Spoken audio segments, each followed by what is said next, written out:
let's learn how to remove Yahoo Search from Chrome. First step, make sure that everything is working properly and that you are connected to the internet. Next step is to open the browser of your choice. In this case, I will use Google Chrome. Now, you need to click on the three vertical dots at the top right corner of the Chrome window. In the drop-down menu, select Settings. Wait for it to load. Once in the Settings menu, scroll down and click on Search Engine in the left sidebar. Next, click on Manage Search Engines and Site Search. Under the Default Search Engines section, you will see a list of search engines. Look for Yahoo in the list.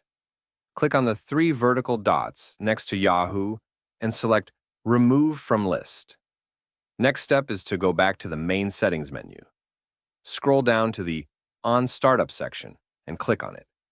Ensure that none of the options are set to open Yahoo. If Yahoo is listed, click on the three vertical dots next to it and select Remove. Now, scroll down to Reset and Clean Up in the left sidebar. Click on Restore Settings to their original defaults, and then click on Reset Settings in the pop-up window. This will remove any remaining Yahoo search settings and reset your Chrome settings to default. I will not proceed with resetting because I already have my settings configured, but in the end, it should work and look like this. Thanks for watching and subscribe to the channel.